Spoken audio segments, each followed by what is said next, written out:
It's the Gitty Gang Show on Cigar Nation TV. It's the Gitty Gang Show on Cigar Nation TV.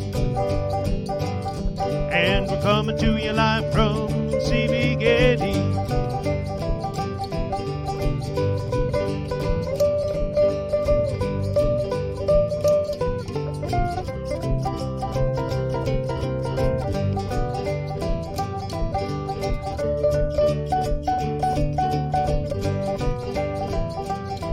It's the Gitty Gang Show.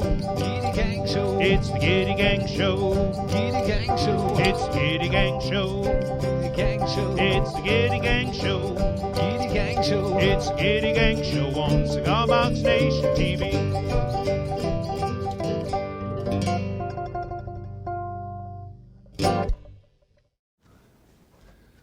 Hey, it's the Gitty Gang Show. Welcome. We got matching Gitty Gang twins here. Oh. Tweedle G and Tweedle B. G and Tweedle B. I don't know, something like that. We got Nick Lanciano currently out in front adjusting things. We're running right down to the wire here, people. Ain't nothing wrong. Everything's great. We are glad you are with us here today. We've got what this show, you know, every week I say all new show, folks, but this week it's so new, I don't think we even know what's in it. I ain't kidding. This is serious. It's true. We got our tablet all set up here. It's not rotating. We don't even know what the hell's going on. Anyway, what we've got for you today are some great videos. We've got a cover of Poorness Studios. Poorness Studios covering one of Louie LaManna's songs. We've got, I'm going to be talking a little bit about some of the tablature creation work. I'm back at, there's Nick. He got himself up on screen there. Some of the tab work I've been doing. Go ahead and clip that right on. I'll get my phone out of the way. We got Rob Roble out there. Rob. Oh, Mrs. Gitty. Thomas McDonald. How new is it? Oh, it's new, buddy. Look out. All new. All new every week. Dwayne Yarbrough, Marty Tauber out there. Marty. For some reason, Marty, I was expecting you to walk through the door this morning. I must have misunderstood the latest communique. But it's all right. We're all right. We've got enough wicked buckers to get us through the weekend, I think.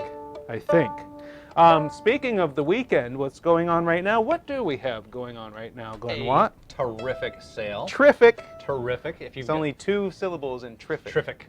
And so if you've seen either on the Cigar Box Nation newsletter or Facebook page or the CB Gitty Crafter Supply Everywhere. Newsletter or Practically Facebook everywhere. page, we do have a sale. Ben has a sale running on tuners, 20% off all of your Cigar Box guitar tuners if you use the coupon code TUNERS19. It is all one word, capitalized, tuners, plural, 19. That graphic has a transparent background. Look at that. That's cool. Yay. That was entirely on purpose, folks. I thought it was. Entirely on purpose. Anyway, sorry, I interrupted. I think we got through it. So that tuner was sale going on this weekend. 20% off all of our machine head, not clip-on tuners, but, well, these are Jim Moore's handmade tuners here, but machine heads, tuning pegs, tuners, whatever you like to call them, all of them on sale right now. 20% off with the coupon code TUNERS19. All right, I'm going to spell this. Not the number 2. TUNERS19. All one word. Coupon code during checkout. Yeah, buddy. Rick Gainey in the house out there. Hey, Rick. Johnny Wick joining in. How long does that sale run through, sir? Through Monday at midnight. All right. Don't tell anybody technically through Tuesday morning because I ain't staying up till midnight to shut it off. I ain't gonna lie here, folks. Nick was telling me, you see, I'm holding my cigar box fiddle, been sawing away at this thing like a madman through most of my waking hours. Well, that's a little bit of an exaggeration, but Nick was just telling me he has ordered parts to build himself a fiddle. The fires are just being lit all over the place. Nothing against our friends in California, but the virtual fires of inspiration are being lit and burning bright all over the place. Fiddle Fever. Fiddle Fever. There's a book name in that. Yeah. Oh, wait. It's been reviewed? I think it's been done. Yeah, probably. All right. Hey, there's Louie out there and Dick Dowd and Larry Krause from New Smyrna Beach, Florida.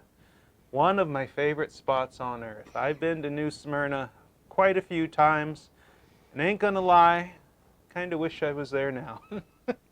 It's a beautiful, beautiful spot. I love it. So welcome, Larry. I don't know if I've seen you out there before. So we talked about tuners. Oh, I got just something quick, What I was working on just before the show. You know, I've been focused on a lot of different things lately, you might say. I like to keep busy, as one does. So in addition to the tablature that I'm going to talk about in a minute, and you know, the running the business here and all of the stuff, I am still working on new T-shirt designs. Nice. I was just working on one earlier today using an idea. Can't claim credit for the original idea. Yes, it's the blank white T-shirt, folks. No, can't claim credit for the inspiration, but as Shane Spiel likes to say, is he out? Have we seen Shane out there yet? Come on, Spiel, get on the program. Anyway, what is it? Amateurs borrow, professionals steal, or something like that. But you know, you find inspiration, and then you take that inspiration and ideally rework it, make something new out of it. So you're inspired by something, and you use it to create something new. So here, it's so fresh, all I have is a printout. We don't even have it on screen yet. So this, the first person, watch the comments, Glenn. The first person to recognize where this inspiration came from gets lifetime recognition and acclaim. So, all right, so we got CBG, the Uncaster. The Uncaster. And of course, this motif at the top, somewhat bottle capish, perhaps. There's a little clue as to where this idea might have come from. So the Uncaster, of course, that making kind of a tongue-in-cheek reference to Fender's Telecaster and Stratocaster, the idea that maybe some people think they have to have a Tele or a Strat in order to play music. And the CBG, the cigar box guitar, is the antithesis of that. PBR, Tom Schaefer is right. Well, he's on the right track, of a beverage of sorts. The Uncaster is, of course, a play on the slogan of a cola. Not a cola. The Uncola, which was 7-Up. 7-Up is the Uncola. Cigar box guitars are the Uncaster. Do you remember the marketing slogan they had for 7-Up in the 90s? Give me a hint. Make 7-Up yours. Make 7-Up yours. There you go. William Frank's got it there. There you go. So yeah, kind of reworking some of those old recognizable slogans and phrases that have been done, and kind of reworking them for cigar box guitars. So this design, as I say, I still got to tweak it a little bit. I did do the bit there where the necks cross. I got the texture on. So it's pretty darn close. I'll have this available on hobofiddle.com soon. Maybe by later today, maybe not. Man, I'm going to hit that camera one of these days. One of these days, people. Look out. You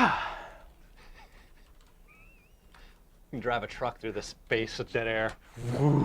Anyway, what we've got next for you. If you saw today's Cigar Box Nation newsletter that Shane Spiel was good enough to put together for us, our good friends, April Mae and the June Bugs. April Mae, Catfish, Dave, and the rest of the June Bugs are putting out a new album, kind of a Halloween-themed boogie boo boogie sort of thing. If you don't know about April Mae and the June Bugs, they are an amazing group. April Mae and Catfish Dave being the front folks of it. They travel all around the country, touring, traveling in their boogie bus, which is, that thing? I believe so, powered by used vegetable oil. Used vegetable oil. I don't even know if they convert it to biodiesel first. It just like, I don't know. They go down the street and smell French fries. April Mae and the June Bugs are here. That was Back to the Future. Almost. The trash thing. Just a little less plutonium, I think, in the boogie bus. So, yeah, they're putting out a new album, and we've got a video. Now, Catfish Dave plays guitar, all sorts of things. April Mae sings like few I've ever heard. Wonderful voice.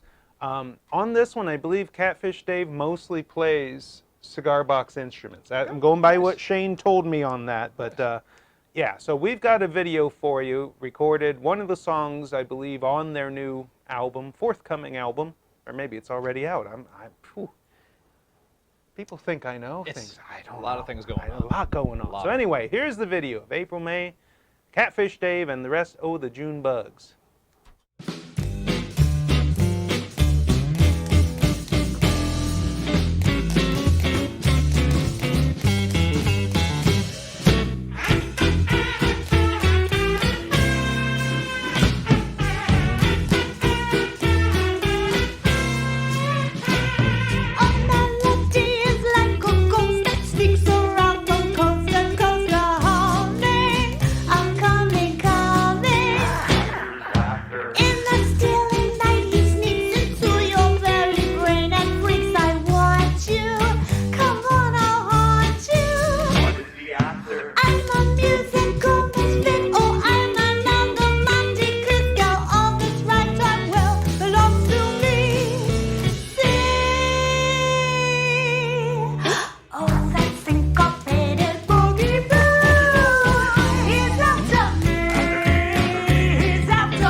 So, you know, we don't always run 4+ minute videos in their entirety, but just felt like that one deserved it. They put out some amazing music, and you can see, you know, anytime I've seen them play, somebody starts dancing. You know, it's like you have to. You can't just sit still through April Mae and the June Bugs doing their thing. So that's some good stuff. And the 2 times, I believe, that I've been with you, of the 3 or 4, whatever, to York for the Cigar Box Guitar Festival in Pennsylvania in August.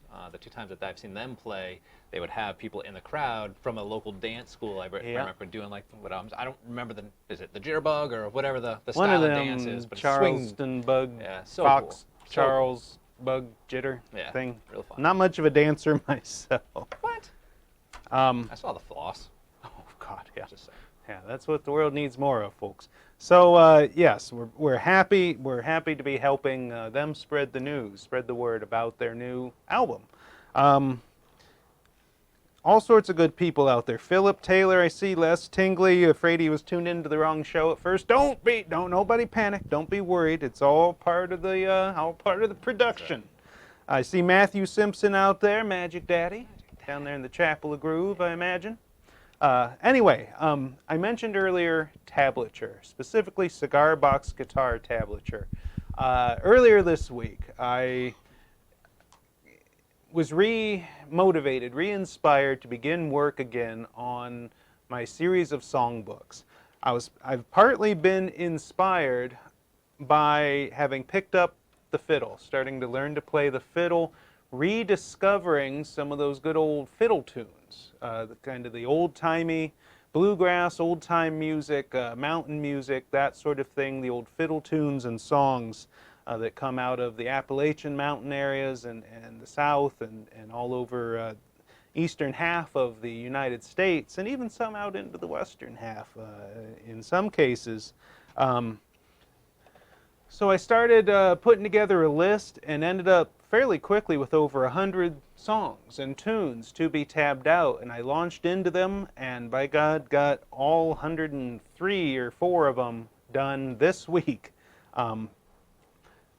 A good thing about a lot of these songs, these old fiddle tunes and old-timey tunes, bluegrass tunes, they're fairly simple melodically, simple melodies, repetitive words, repetitive musical melodic phrases, and that, I won't say on purpose, but that's kind of intrinsic to what they are. They were meant to be easy tunes, easy songs to be played and sung by people who were not necessarily trained musicians.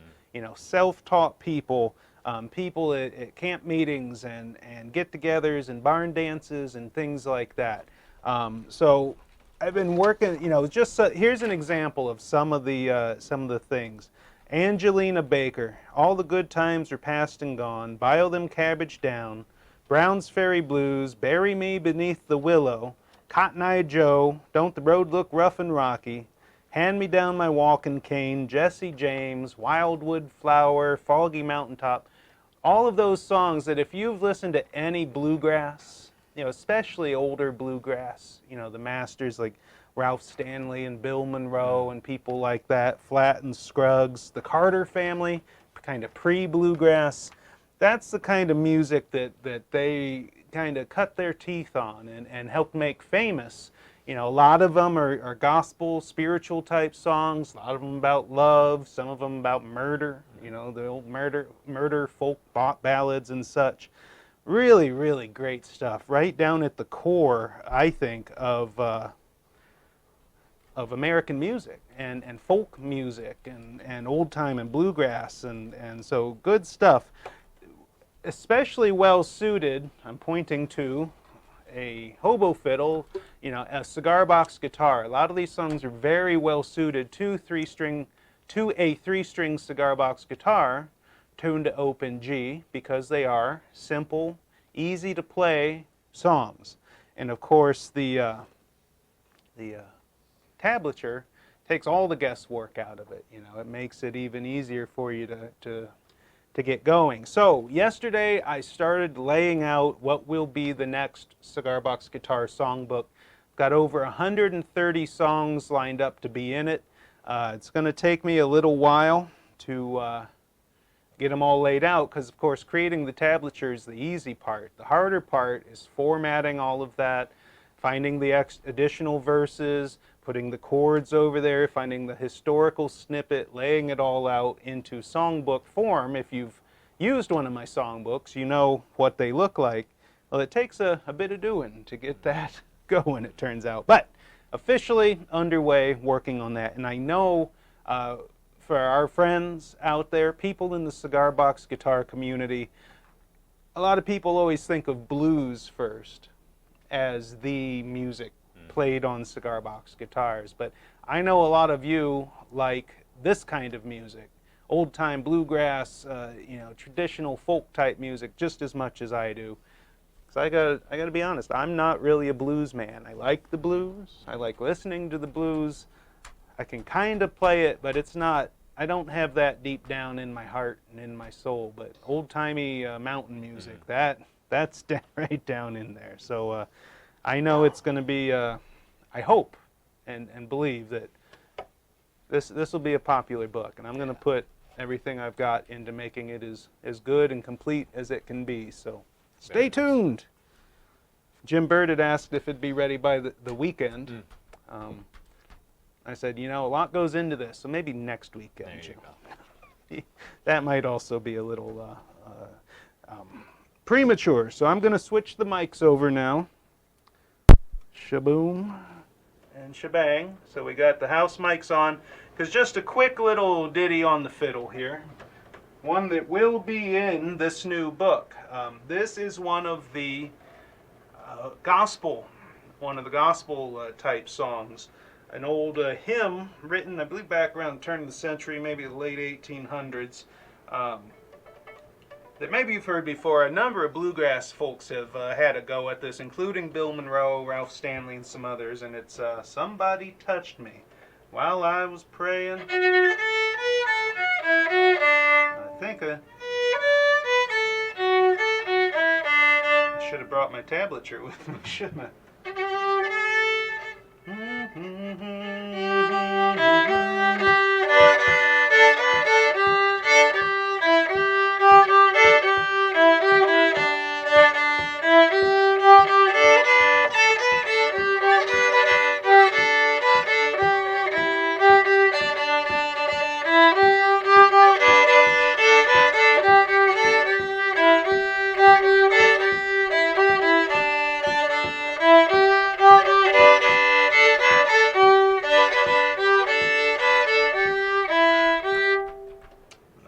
The verse and the chorus are the same on that one. Both of them have a pretty simple melody. And I was playing that in the key of G there on the fiddle, so it's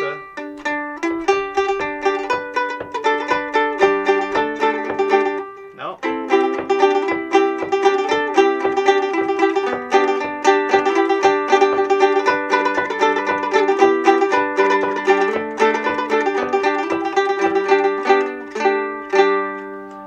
Translates very easily onto the 3-string cigar box guitar. So I'm excited to take a lot of these old fiddle tunes and old-timey tunes and gospel traditions and get them laid out, in some cases possibly for the first time, for the 3-string cigar box guitar. And I'd like to thank Jim Morris pointed out that my intonation on the fiddle is getting better.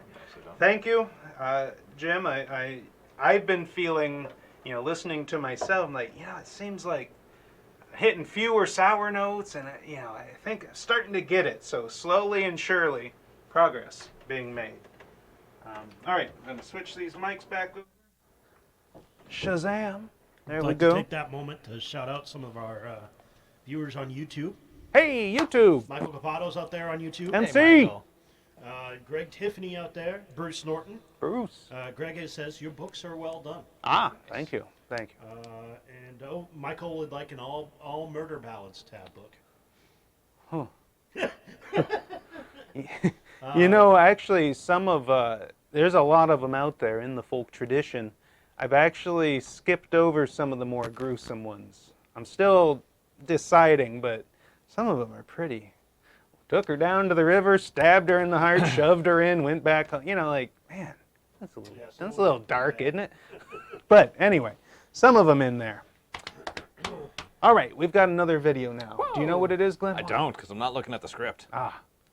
It's Poorness Studios. Try to throw him a bone there. Here, you talk a while. Nope, got nothing. Excellent impromptu conversation. So it looks like we got something from Poorness Studios playing Lucy Long, which turns out Ben has already mentioned that is a Louie LaManna song, and Poorness covered it. And I think he did a terrific job. You'll see that he did it on a 6-string parlor guitar. Nice. Or is it 4-string? I can't remember. 4 6. Who's keeping track? It's awesome though. All right, here we go. Poorness. All right, there is a fella in the cigar box guitar community, big name in the cigar box guitar community, Louie LaManna. I'd met this fella about a year ago at the Cigar Box Guitar Museum, saw him again at the Pennsylvania Cigar Box Guitar Festival, which I happen to be wearing the shirt of. And he gave me his album. It's a great album, and there's a song in there that just got stuck in my head. So I'm going to do a version of it and see how it sounds. So here's a Louie LaManna song. By the way, I should probably be doing it on cigar box guitar, but I just tried it on this parlor, and it works really well, so I'm going to do it on the parlor guitar. So here we go. I come again to see you, and I sing another song. Listen to my story, well, it isn't very long. Take your time, Miss Lucy, take your time, Miss Lucy Long. Take your time, Miss Lucy, take your time, Miss Lucy Long. I went to see Miss Lucy and I asked for consent. Up to Deacon Snowball, his child and Lucy went. He asked us what we wanted and I told him he knew best. Put our hands together, I cannot explain the rest. Take your time, Miss Lucy, take your time, Miss Lucy Long. Take your time, Miss Lucy, take your time, Miss Lucy Long.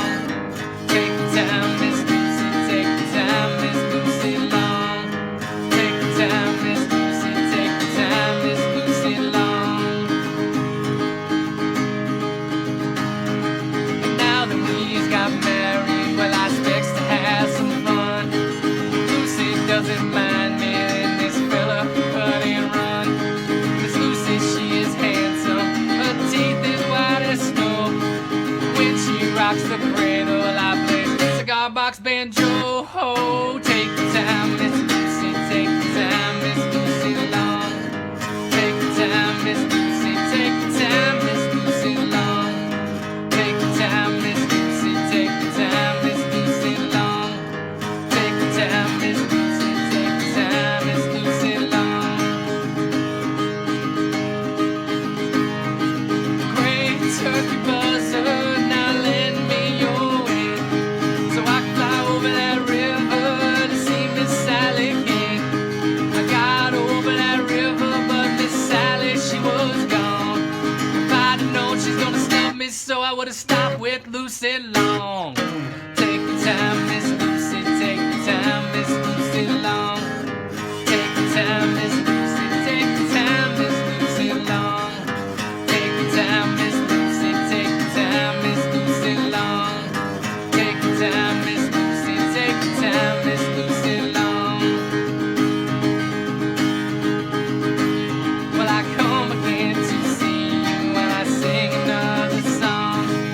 Listen to my story, well, it isn't very long. Take your time, Miss Lucy, take your time, Miss Lucy Long. Take your time, Miss Lucy, take your time. Take your time, Miss Lucy Long.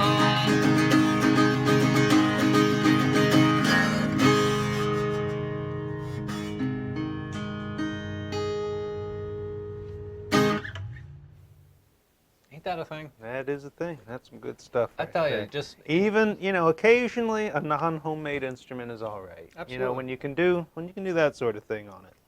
So, speaking of homemade instruments, somebody said for the song, the fiddle tune I was playing needed a banjo. A few weeks back, I mentioned banjo-ish things, and somebody commented, they'd never seen me play a banjo on this stage, which I have, but it has been a while. Here is one example of a banjo I've played on this stage. This is a banjo that was built by Farley and Dale using a drum ring. It's got a skin head, which is you know, an animal hide head, which has really gotten pretty loose. It needs the old hairdryer treatment. It started off life as a 4-string, if you can see there. I converted it to a 3 at some point. That's probably coming through good and loud for the people on the... There we go.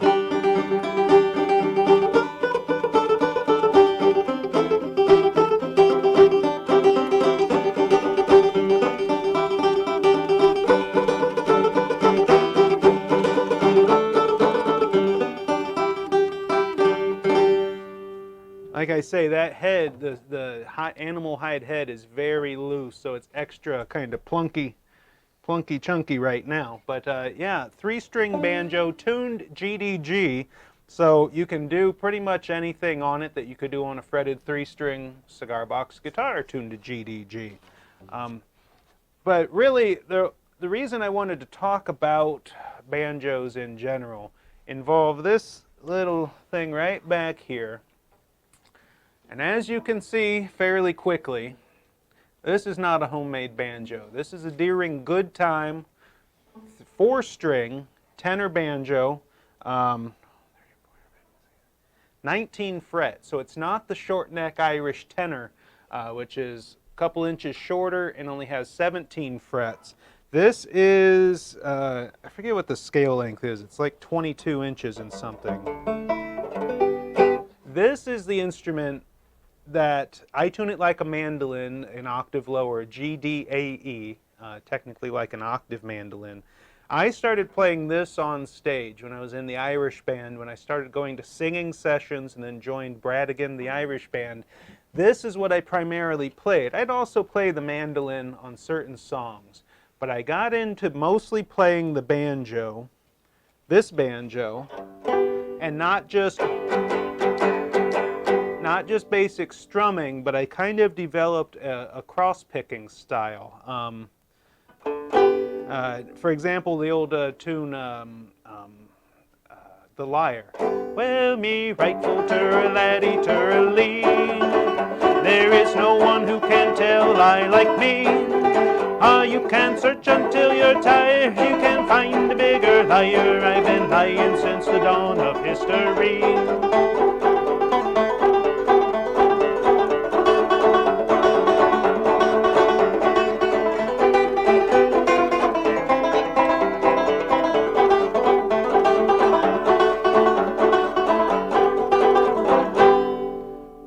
Could stand to be tuned, but that picking style I developed on the banjo, I carried over to the cigar box guitar, and I'm not saying I'm the first person ever to have done it. When I say developed it, I mean I didn't take lessons on how to do that. Nobody showed me, oh, you first string, fourth, fifth, you know, well, there's only 4, so that'd be tricky, but 1, 3, 5, 1, 3, 2, 4, 1, 3, you know, nobody taught me. I just kind of developed it so that when I started seriously, when I finally made that jump onto 3-string GDG,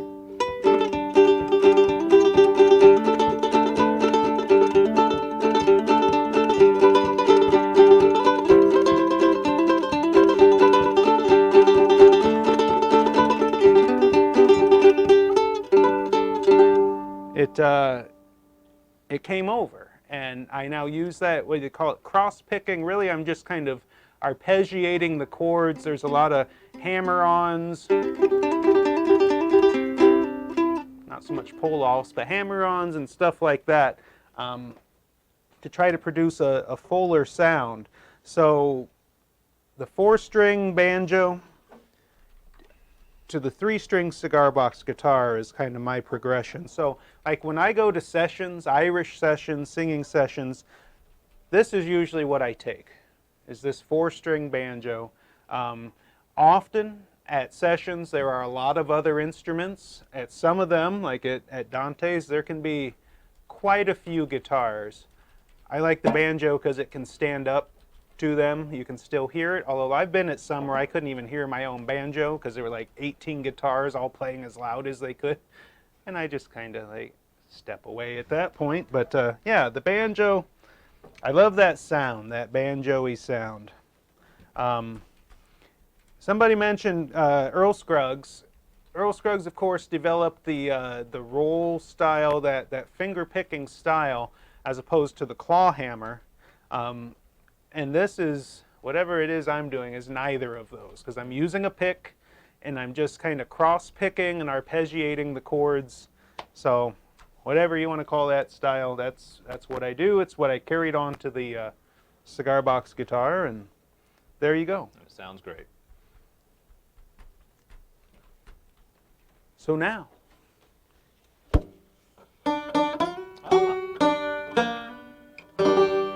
This guy. on the banjo. Look at this guy. That's the thing about using the same tuning on multiple instruments. Everybody thinks you can play all these things. It's really just one thing. Well, it works. How about this guy? How about these guys? Hey! These guys. Well, welcome back to Watt Corner. You know the deal. I gotta say that this is it's a challenge, by the way, to put this together, to put this segment together. And include as many good folk as we can. I hear a lot of muttered swearing coming from his desk in the lead up to the show, folks. I'm gonna lie. What about the hole in the brick wall? Well, there's that. There's that. Self-deprecation for everyone. So, but it's a challenge in part because this isn't a popularity contest. I just want to get this out of the way. This isn't popular. This is really good stuff that you share with us here at CB Gitty Shop, and then I have the opportunity to share with the rest of you, or sometimes I pull it out of like the Facebook groups or whatever. But you know, this could be something vastly different, right? You know, this could be something where, let's say, we start a private Facebook group and invite only the premier cigar box guitar builders and cut them, you know, crazy discounts, and so that they share our stuff, and we never actually are transparent about that particular business arrangement. But that's not what we do. You know, and that's you know, not what we do on the show. That's not what we do in this segment. This is, so if you're wondering like, well, I don't see enough instruments or this, that, the next thing, I'm really just sharing the stuff that I think is inspiring, and hopefully it inspires you as well. So first up, with all that being said, is Marty T. And actually, this is not Martin T. This is shared by Martin T. Say Marty's changed. All that Marty! weight loss. Retirement is treating you well, sir. But Martin T writes, this is actually Jessica from a band called the Black Cat Road up in, it's like a swamp blues band up in Maine. And this woman named Jessica from Black Cat Road, this woman Jessica approached Marty while he was working his tent at the Old Orchard Beach Blues Festival this past summer. And she was looking for an amplified washboard. So in the next photo that you'll see, we've got two more from Martin's. This is his washboard. And on your upper left, you can see he's actually got a jack and a volume control. This is not a new idea to electrify a washboard, but this is Martin's take on it. Now, Martin was wondering, you know, how should I possibly go about this? As you know, contact pickups like disc pizzos and rod pizzos can be a bit harsh, especially on a percussive instrument like a washboard. So instead, he chose by addressing and asking the cigar box guitar community, and being as awesome as you all are, many people offered him advice. And in the next photo, you'll see he actually, you can't see it, but he installed a wicked bucker on there. So on your upper on the upper side of the washboard, you can see he's got the control panel boxed off, so you can't actually mess with the controls. You can't ruin those while you're wearing it. And then underneath, there's a strip of wood that goes across, and underneath that is where he has embedded the wicked bucker, you know, that magnetic pickup that we carry that Martin winds himself by hand all the way up there in Biddeford, Maine. But he writes that the vibration of the metal washing area vibrates like a string and is amplified. He added the volume, as I already said. The volume works perfectly. I love his honesty. Martin also shared that he added a tone control, which he feels doesn't really add too much to the overall effect of the washboard. And I love that transparency, just being like, hey man, I tried something, it didn't work, as opposed to hiding it. So thank you, Martin, for being transparent like that. I think that's cool. And said that Jessica loves it. She uses it live now, and it's doing really well. So thank you very much for sharing that, Martin. Thank you for also everybody who contributed to help him make this happen, and to kind of keep sharing that knowledge that, you know, metal vibrating will interact with a magnetic pickup and make cool things happen like this. So that's awesome stuff. Next up, we have a newcomer to the cigar box guitar community, Larry D. This is his first cigar box guitar. Awesome job, Larry. Larry says it all started on YouTube, watching videos. Then he found, while he was unpacking some stuff, unpacking this whole cigar box guitar thing, he found Jittery J, of all people. That guy out there, Jittery J. Jittery J is getting, you know, his Spectraply next that we've spoken about it several times now, but you keep doing awesome stuff, you're going to keep seeing awesome things on this show. And so this is Larry D with his first cigar box guitar. And the next image, what you'll see is just to come on a bit different angle. He cut the sound holes out and painted them green on the sides there. Used a nice Lone Star tail piece, that from CB Gitty. And I think, Nick, do we have one more image from Larry D? Yes, when he flips over the box, you know, he's got his, you know, Larry D #1. He signed and numbered his build, but you also wanted to make certain that you saw the back of the neck. Where again, if you take that layered colored wood that is Spectra ply and you cut it and shape it, you get these cool funky designs in it, just like you'll see in a lot of Jittery J's necks. And if you don't know what I'm talking about yet, go over and see Jittery, Jittery J's Facebook page, or he's on cigarboxnation.com as well, and he's got a ton of awesome necks to share. So this is good stuff. Thank you very much, Larry D, if you're out there too, man, and welcome to the Cigar Box guitar community. Next up, we've got, speaking of Jittery J and his custom 4-stringer. And he writes that his customer wanted a 4-string with a copper dog bowl, and the only other requirement from Jittery J was that this individual wanted also the box and the neck to be the same color. So in the next image, you'll see just a close-up of the box, and I love it, the copper dog bowl, but he also used some like automotive gaskets as sound holes up there in the corners, matching perfectly in my opinion.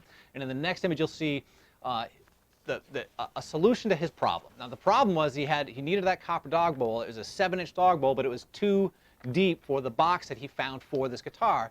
So, as a community member does, Jittery J went to the Cigar Box guitar community and with his issue, his problem, and Louie LaManna, I hope you're still out there, brother, offered up this solution. That is to add spacers between the bottom and the top of the cigar box, thereby making it deeper to accept that dog bowl. And bammo, there you go. This is what Jittery J did an awesome job with it. And in this last image, you'll see, I love these accents. So the copper dog bowl, the copper gaskets, and then he put in copper fret markers. And what he used there were copper roofing nails. Clearly, he cut off the shafts, or whatever the correct term for that is, and just used the head as fret markers. I think it's an outstanding job. It looks awesome. And again, I cannot stress this enough. It's made in part possible by the Cigar Box guitar community at large. And actually, Jittery J goes on to say that this was by far the most challenging build he's done to date, and I want to thank the Cigar Box guitar community for the support and solutions throughout the build. I don't know if the new owner realizes it or not, but this guitar was built by over 20,000 Cigar Box guitar builders, lending a hand one way or another. And I totally agree with you. I think that is outstanding. Just that sort of humility and that willingness to credit other people in the community that have helped us along the way is really what stands out to me, and I love that about this place. So thank you very much, Jittery J. You do awesome stuff. Next up, actually, yeah, and this is right. Next up is Mark M. I almost said your last name, although I don't think you'd mind. But Mark M. Has made himself a Halloween-flavored build. It's not too dissimilar from something I've seen Shane recently do. He did some awesome pipe organ-influenced Day of the Dead type guitars and amps, and this guitar from Mark M is kind of like that Tombstone Halloween build. He used, you know, it's a fully playable. It's got a pickup and strings. You can see the skeleton hand right over the strings. But in the next image, you'll see the piece de resistance on this build, which is to say it lights up. So like he just got that, you know, that little light up skulls all inside the box that has the clear plexiglass or whatever the material is, a plastic cover on it. And I just think, all things told, it's just an awesome way to celebrate this time of year, which I know means a lot to a lot of people. Halloween's not really my jam so much, but I know it's a really cool thing for a lot of y'all out there. So I think you did a great job, Mark. If you're watching this, man, thank you very much for contributing this to the show, because I was proud to have it on here. Next up, we got from Flying Pig Guitars. This is actually Casey M. Casey M out there in Arkansas is Flying Pig Guitars. And you may wonder why I'm sharing an image with Humpty Dumpty. It's in front of the library that he put up this Cigar Box guitar. And the reason I did this is because he writes something I think is very important. I carry a different guitar, writes Casey. I carry a different guitar over my shoulder during my lunch breaks. Leaves the building, goes out into public. And I walk all over downtown Little Rock and find cool pictures, places to put that instrument and take pictures of it. People stop to ask me, what's that, being the instrument? And he's gotten to meet very cool people from all over the country by doing so, and I think that's really important. And that's part of the reason why I wanted to share that, is that not only is he just you know, on a computer sharing images of what he does to people who kind of already know what's going on. Like, we all kind of see each other's stuff, and we get it. Like, it's pretty cool. But he gets out in public and just not pushing it in front of anybody, just walks around with it, taking pictures, and people stop and ask. You meet great people. You introduce people to this community, to the idea that you can build your own instruments with your own 2 hands, or 1 if you got it. But I really appreciate that about you, Casey, that you go out there and you kind of, you're the boots on the ground. You go out there and you do the stuff. And I love the fact that you're sharing these pictures with us, so thank you very much. Next up, we got from Prayin L. I'm a huge fan of this. If I'm going to let this rest for a second, and you can see the sunburst, and you can kind of see the headstock up top, and then the next image Nick has for you, again, he flipped it over, did a great job with the sunburst, colored the entire neck and the headstock, and so if you can kind of get the sunburst and the headstock image in your mind and think about where have I seen that before, in this last image that we have from Prayin L, it looks a lot like a Rickenbacker. Now, now Farley, if she's still out there, her son, Rainer, who is a performing artist and a very talented one at that, plays on a Rickenbacker, and I loved seeing this as Prayin L come up with, you know, he used a CB Gitty box kit to make this, and he even got that little headstock image on there, and I know you probably can't read it, especially on a mobile device, but the headstock branding is not Rickenbacker, but Rickenboxer, which I think is pretty cool for Prayin L. So this is awesome stuff. I really enjoy that you made it look the way that you want it to, and you took a box kit and did it done right. So thank you very much. They won't mind. They won't, yeah. Hey, trademark infringement, out the window. You're not selling it, so don't worry about it. Next up, we got from Mike Dubs. I love, first of all, this is Mike's 36 build, and he writes that when his daughter and granddaughter call him, he responds promptly, and that's because in this particular case, he built this guitar for his granddaughter's fundraiser at her high school. I think it's a shame that we have to have fundraisers at public schools, but nonetheless we do to fund certain programs, especially ones that are artful. I believe this is for a choir program. And Mike went and built this awesome Cigar box guitar, and part of what I love about what Mike has shared is that I actually commented to Mike on a particular post about this. I love seeing, it's been a few years now that I've worked for Ben, and I love seeing the same people and the progression of their instruments and the stories that get tagged onto them and the things that you build and the things that you share, not just the instrument, the story behind them and how you got to that place where you made this instrument. And that's part of what I think is so wonderful, again, about this community and about what it is that you all share with us, and that we have the opportunity to celebrate here. And so this is just another fine build from Mike. And in the next image, what you'll see is one of the many images that he had of the inside of the box. And I love the texting, or the text overlays, because just to explain what's going on. And in this case, you can see he's pointing out the reverb springs. And speaking of transparency, about Martin's electric washboard, you know, Mike went and posted an image of this with the explanatory text, and then came back later and was like, you know what, I had to remove one of those strings because it was just too much reverb. And I just dig the fact that, you know, that we're willing to share that sort of like oopsies with each other, like these mistakes that people call learning opportunities, whatever we want to call them, but the fact that we're like, hey man, I messed up, but this is how I solved it, and that is what helps each of us grow as builders and sometimes as people. So thank you very much, Mike. I think that's really cool. Next up, we're getting towards the end, so stick with me here.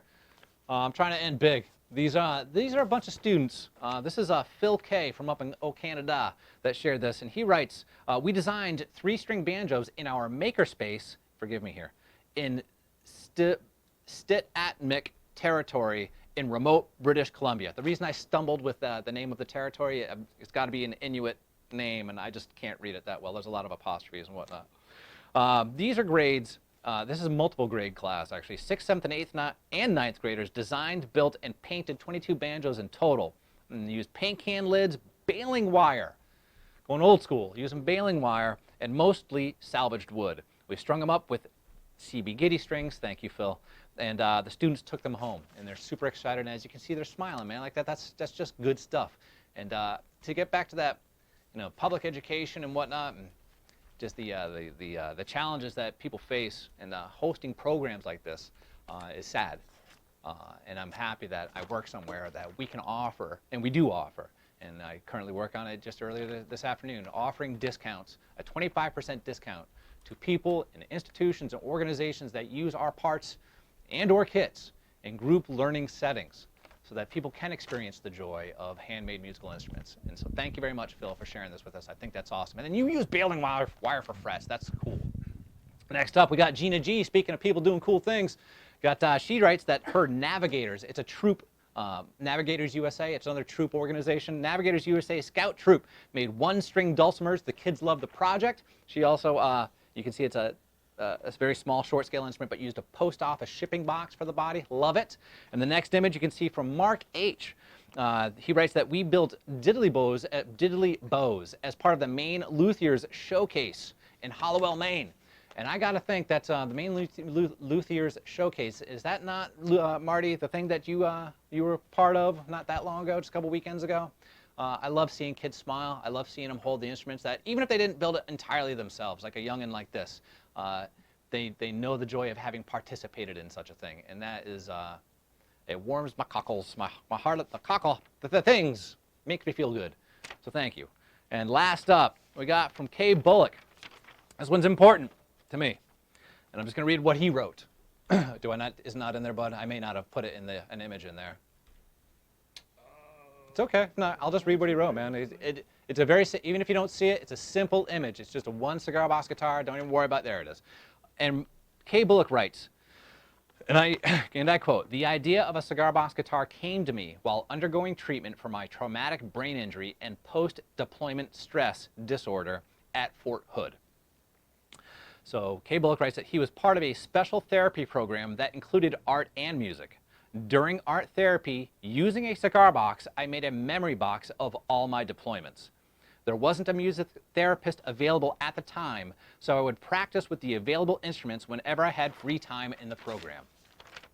Once I had finished my program, I wanted a way to continue expressing myself through music and art, so I decided to combine two together and create my own cigar box guitar.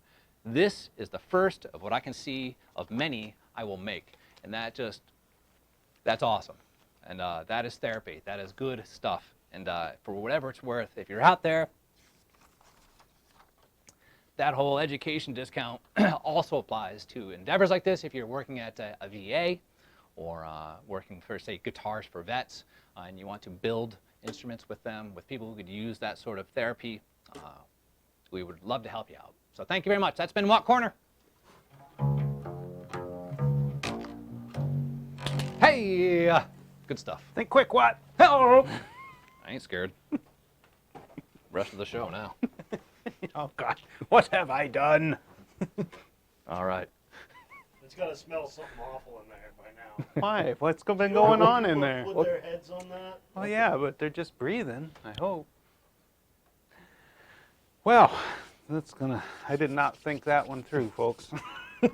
Anyway, great Watt Corner. Thank you. I wanted to do one more tune on the fiddle before we go. One of my favorite Irish tunes. It's actually a polka, or it's referred to as a polka.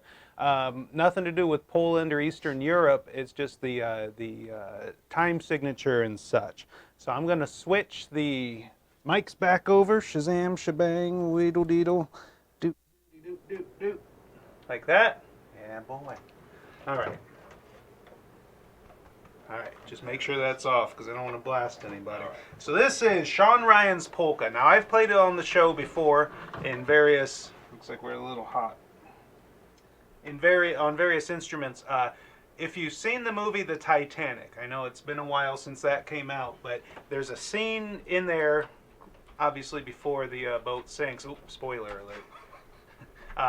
There's a scene in there where they're way down in the steerage class, and it's all the Irish down there, and they have a party. And of course, Jack, played by Leonardo DiCaprio, takes what's-her-face, played by Kate Winslet, down there to see how the real people party. So this is one of Sean Ryan's Polka. This is one of a couple that they played during that.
I mostly play that just to show that all that stuff that was said earlier about my intonation getting better.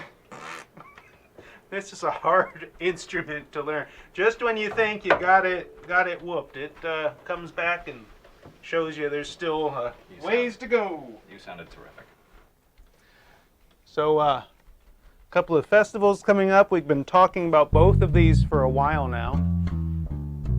I'm a little heavy-handed on that volume knob there. Chicago Cigar Box Guitar Fest. I've been seeing Brian Rogan posting. You know, they got Lou Shields and is Johnny Lobo making it up this year? I don't know if I've seen his name. Yeah, you know, it's going to be a great show there in Chicago. If you're anywhere nearby, you need to check it out. November 1st through the 3rd. I've been thinking about trying to find a way to get there. I don't know if I'm going to be able to make it happen, but I certainly wish I was. Later, actually early next year, the 4th annual, or 5th? 4th, I think, New Orleans, 4th annual New Orleans CBG Fest. I just talked earlier this week to Collins Kirby, who is the promotional genius, the man who envisioned and has brought to fruition the New Orleans CBG Fest. Called me to share some exciting news about things that are happening down there. Unfortunately, I can't make it public yet, but believe me, there's some exciting stuff happening in relation to the New Orleans Festival that's going to make it an absolutely awesome show again in January, mid-January 2020, and may also impact some of the other festivals, cigar box guitar festivals that happen throughout the country. So good stuff happening. People, the right people in certain high places are noticing some of these things and wanting to be involved. So, yeah, buddy. I think that's about all we got this week, folks. You got anything, Nick? No. See.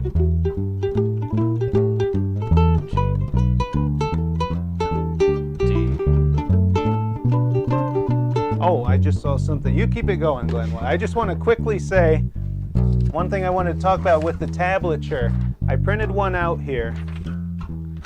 The way I'm doing this tab, I don't know how well you know tab, but this is actually 4-string tab for GDAE tuning. This is the song Bury Me Beneath the Willow, because the way I'm entering this tablature into the special program I wrote, I can output it for mandolin, which is the same as fiddle. I can output it for 4-string cigar box guitar, 6-string guitar, whatever. It's versatile. So, who's the smart kid who created that program? Well, I don't know. Got smart kid over here writing his own computer programs on how to bake tablature. Well, that's what I used to do before getting into all this CB Gitty stuff. I was a software developer. Not just a pretty face. Not even a pretty face, folks. I said pretty face.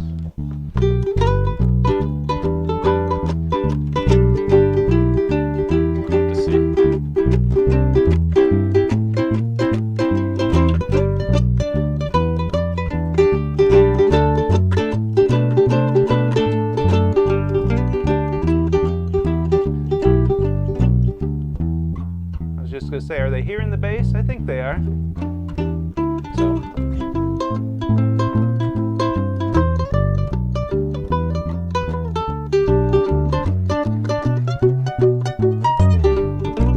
So close.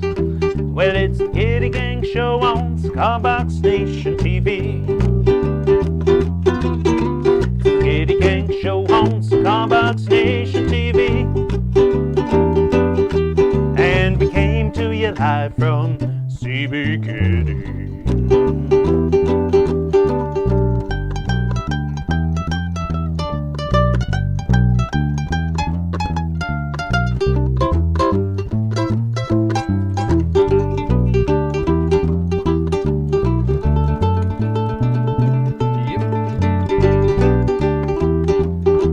Well, all you need is a sticker box and some strings.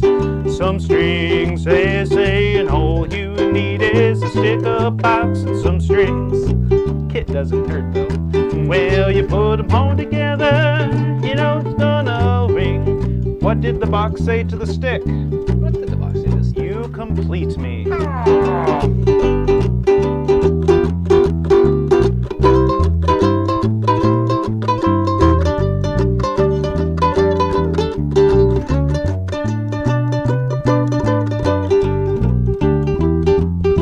Well, it's the Gitty Gang Show. Gitty Gang Show. Say it, the Gitty Gang Show. Gitty Gang Show. It's the Gitty Gang Show. Gitty Gang Show. Say the Gitty Gang Show. Gitty Gang Show. Well, it's the Gitty Gang Show on Cigar Nation TV. Give us a little slap there, Glenn. Oh, yeah.